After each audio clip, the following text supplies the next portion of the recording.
अस्सलाम वालेकुम। MTH001 का आज का हमारा लेक्चर नंबर 6 है सेट्स का। हम इसमें पढ़ेंगे सेट्स होते क्या हैं। सेट्स बेसिकली इसकी जैसे हम डेफिनेशन देखते हैं, a well defined collection of distinct object is called a set.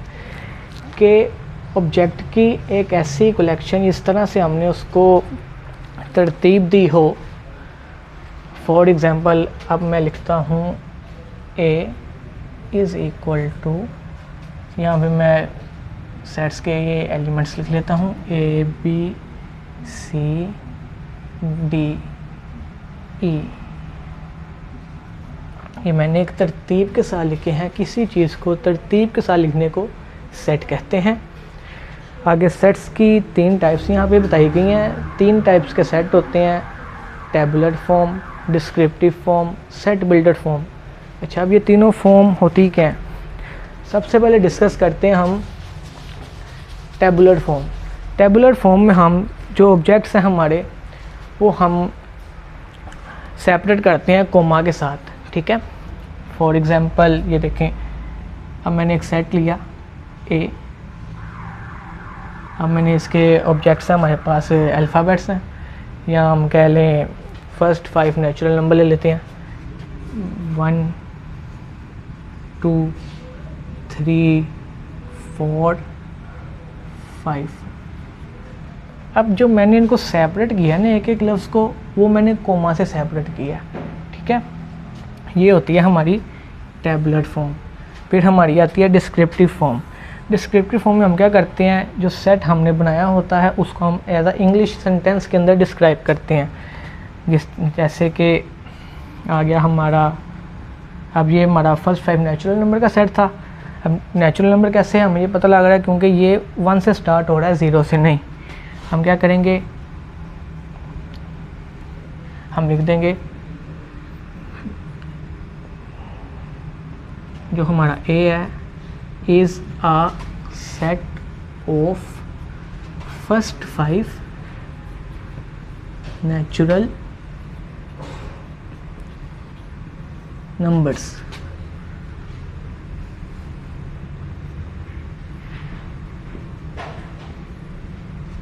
ये होगी हमारी डिस्क्रिप्टिव फॉर्म।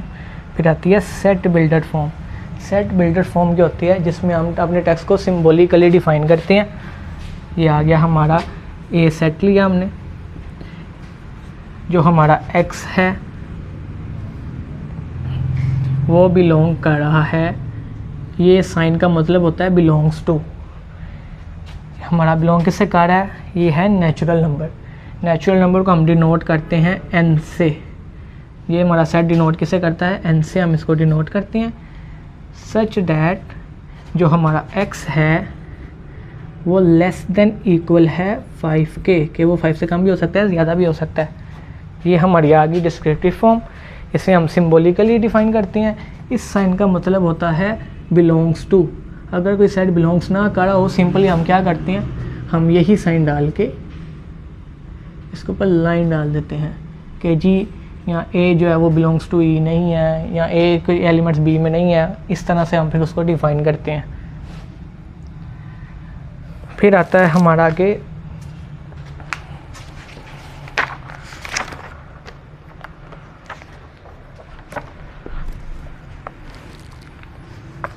लिखा हुआ जी सेट्स ऑफ नंबर्स।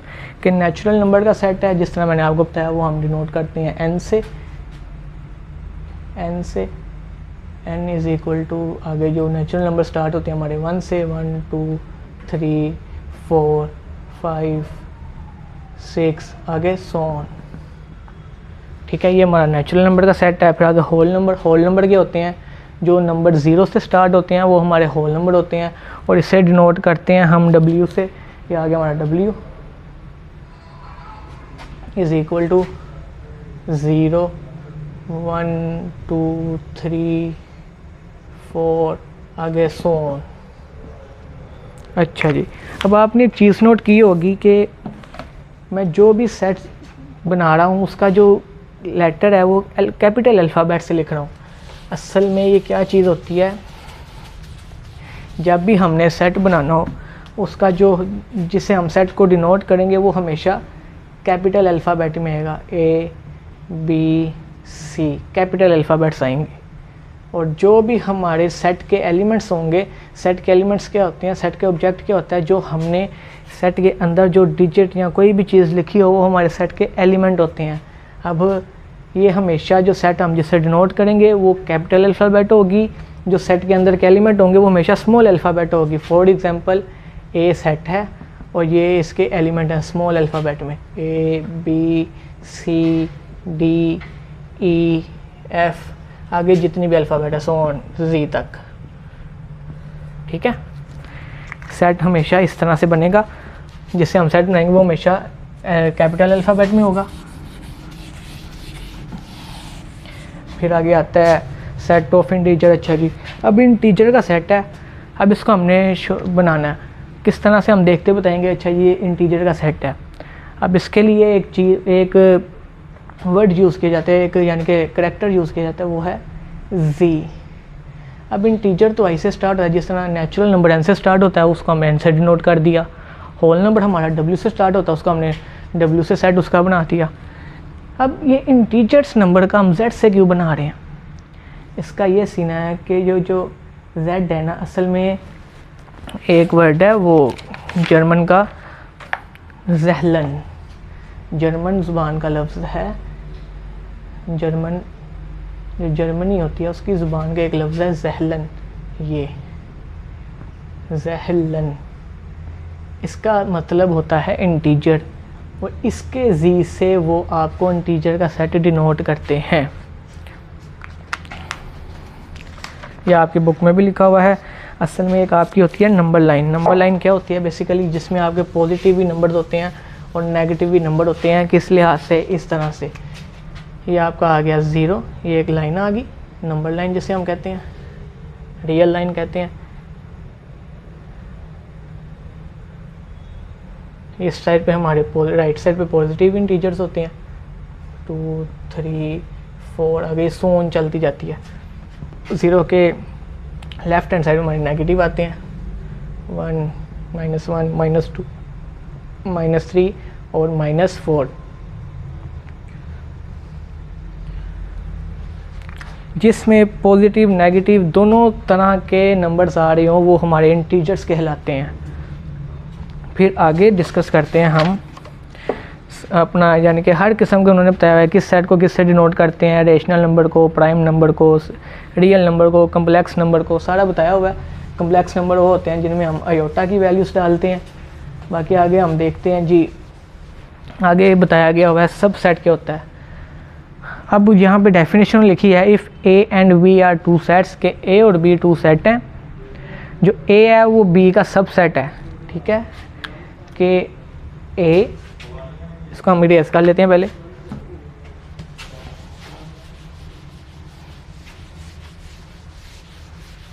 इरेज कर लेते हैं। अब हम क्या करेंगे, सब सेट को हम समझते हैं क्या होता है। अब ए और बी ये हमने दो सेट लेते हैं, ठीक है। अब हम वैल्यूज इनकी बनाते हैं। इसमें हम ले लेते हैं 1 2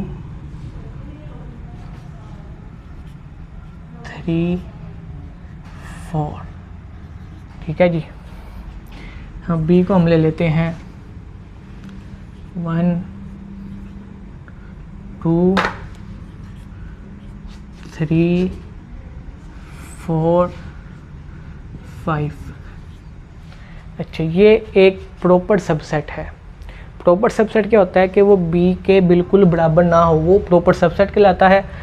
यानी कि ये कैसे सबसेट है, क्योंकि दोनों की वैल्यूज़ जो ए की वैल्यूज़ हैं वो बी में मौजूद हैं, जो भी बी की वैल्यूज़ हैं वो ए में मौजूद हैं।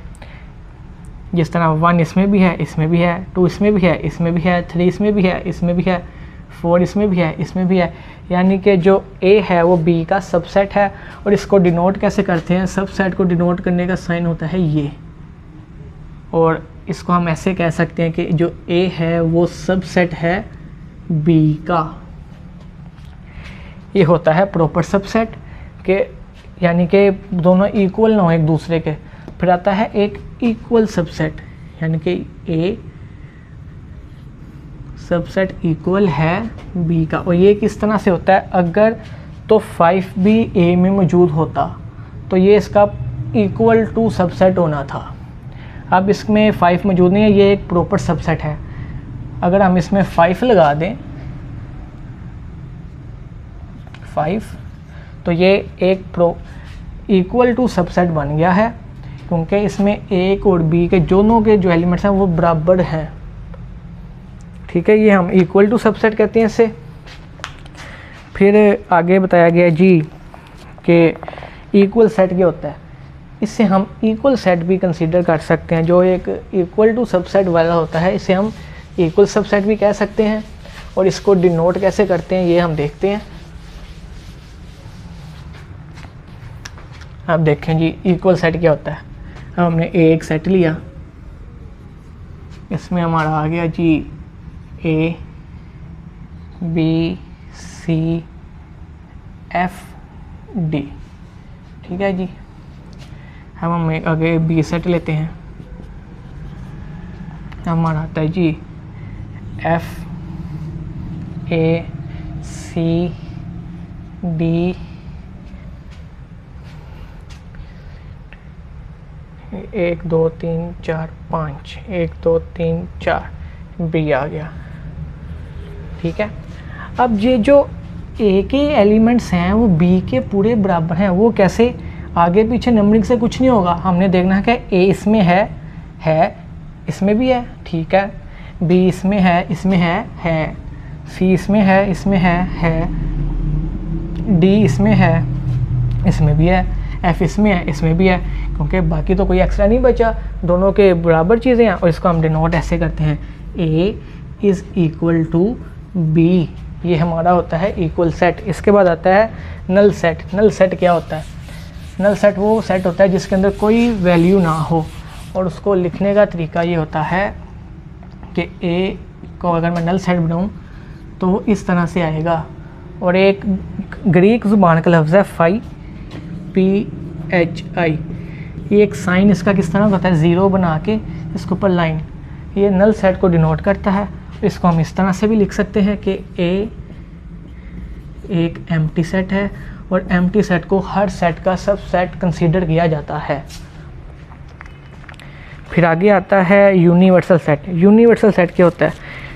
ऐसा सेट जिसके अंदर तमाम एलिमेंट्स मौजूद हों, तमाम किस्म के, integer, whole number, real number, all two are, rational, irrational, prime, वो हमारा यूनिवर्सल सेट होता है। इसको हम डिनोट करते हैं यू से। ये हमारा यू से डिनोट किया जाता है सेट। इसके अंदर तमाम किस्म के हमारे एलिमेंट्स मौजूद होते हैं, इसे कहते हैं यूनिवर्सल सेट। फिर आगे आता है आपका वेन डायग्राम। वेन डायग्राम क्या होती है? वो एक ग्राफिकल फॉर्म होती है सेट को बयान करने की। ये एक रेक्टेंगुलर शेप होती है, रेक्टेंगुलर शेप बनाई है हमने। ये जो हमारा रेक्टेंगल के अंदर कैरी होता है ये हमारा यूनिवर्सल सेट को डिनोट करता है। यहाँ पे हम यू लिख देते हैं। फिर उसके अंदर जो भी हमारे सेट्स हैं, फॉर एग्जाम्पल ए है, बी है, सी है, उस हिसाब से हम सर्कल बना लेते हैं। ठीक है, इसको हम ए कंसीडर कर लेते हैं, इसको हम बी कंसीडर कर लेते हैं। अब आपको एक छोटे से इसकी एग्जांपल समझा के दिखाता हूँ।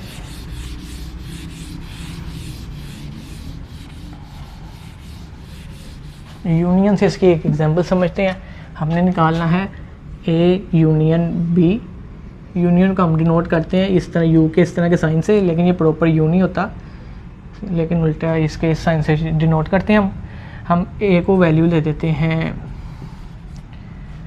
1 2 3 4 5। ठीक है, फिर हम बी सेट बनाते हैं। बी को हम वैल्यूज़ दे देते हैं, हम ऊपर कर लिए, यहाँ पर हमारी डायग्राम आ जाएगी। बी हम सेट बनाते हैं, बी की हमारी वैल्यू आ गई 4 5 6 7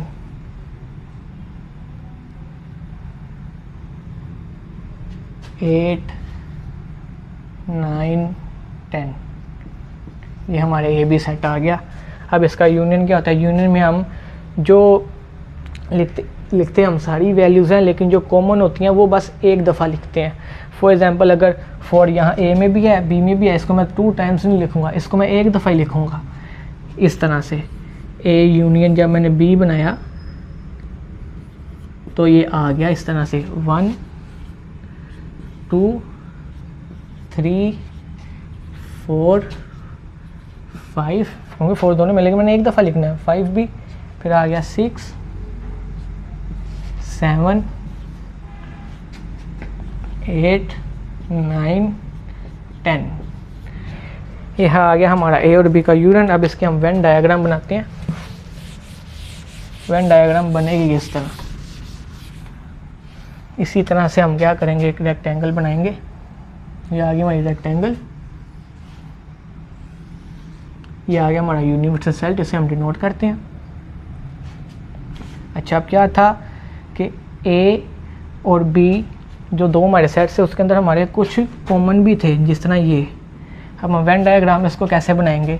ये आ गया मेरा ए, बीच में हमारे कुछ कॉमन भी थे। हम क्या करेंगे, जो कॉमन होता है उसको हम थोड़ा ओवरलैप कर लेते हैं। ठीक है, ये था मेरा ए सेट, ये है मेरा बी सेट, और ये मेरा है ए यूनियन बी जो मैंने बनाया है। ये जो हमारे कुछ कॉमन से वो हैं। ठीक है, ये हमारे कॉमन, उसको हम ओवरलैप कर लेंगे। अब जो हमारा सेट बना होता है उतने हिस्से को हम शेड कर लेते हैं। जो हमने चीज़ निकाली है, जो हमारा आंसर निकला है, उस इसको हम शेड कर लेंगे। क्या था हमारा, बीच में हमारा ए भी पूरा था, उसको मैं शेड कर लूँगा। बीच में हमारा कुछ कॉमन भी था, शेडिड, यानी कि ये सारा शेड हो जाएगा। इस तरह बीच में मेरा बी सेट भी था पूरा, बी को भी मैं शेड कर लूँगा, क्योंकि मेरा बीच में ए भी था, कॉमन भी थे और बी भी था। ये बन गई मेरी इसकी ए यूनियन बी की वेन डायग्राम। ये होती है वेन डायग्राम। आगे डिस्कस किया गया आपका finite and infinite set. Finite क्या होता है? फिनाइट होता है जो काउंटेबल चीज़ें होती हैं, उसे हम फिनाइट कहते हैं। एग्जाम्पल दे के हम समझते हैं फिनाइट क्या होता है और इनफिनाइट क्या होता है।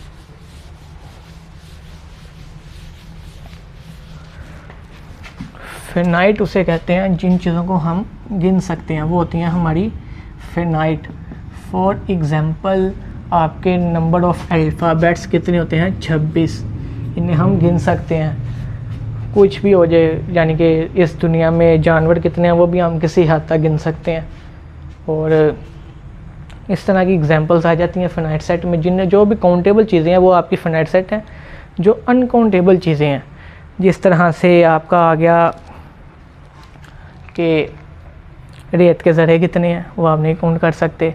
फिर आ गया आपका चावल के दाने गिने, कितने गिन लेंगे आप, लेकिन वो अनगिनत आ जाते हैं ना। रेत के ज़रे आगे, ये होती हैं हमारी इनफिनाइट। जो चीज़ें हम नहीं गिन सकते वो हमारी इनफिनाइट हैं। जिस तरह हम वो कहता है जी आप इंटीजर ले लें, उन्हें गिने। इंटीजर अनगिनत हैं, वो कहीं भी जाके स्टॉप नहीं होते, आप गिन ही नहीं सकते। Natural number, set of natural numbers, वो भी आपका इनफिनाइट सेट है। इस तरह की चीज़ें जो आप नहीं गिन सकते वो इनफिनाइट में आती हैं। फिर आगे आता है मेंबरशिप टेबल। मेंबरशिप टेबल क्या होता है? आप लोगों ने पढ़ा होगा मैट्रिक में अपने ट्रूथ टेबल। ट्रूथ टेबल क्या बेसिकली, जैसे हम ऑपरेटर्स यूज़ करते हैं, एंड ऑपरेटर, और ऑपरेटर वगैरह। अब वो कहता है जी एक सेट लो ए, ठीक है, यहाँ पे उसने आपके बताया भी हुआ, यहाँ पे उसने यूनियन के ज़रिए हम कर लेते हैं ए बी को। ठीक है, ए सेट, फिर आ गया हमारा बी सेट।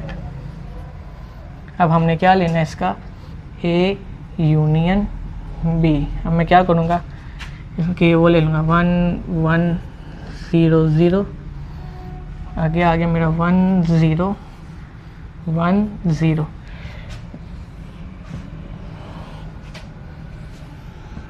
ठीक है,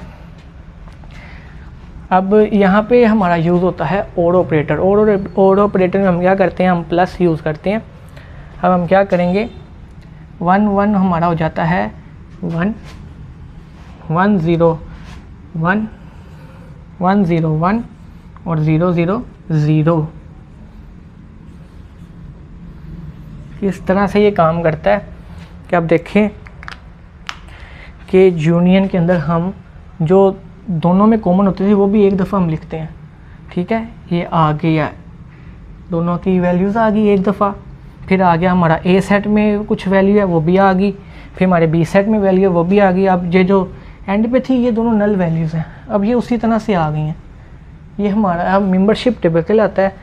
ये हम आगे तफसील से पढ़ेंगे, इसका हम इंटरसेक्शन भी निकालेंगे, कंप्लीमेंट भी निकालेंगे मेंबरशिप टेबल के ज़रिए।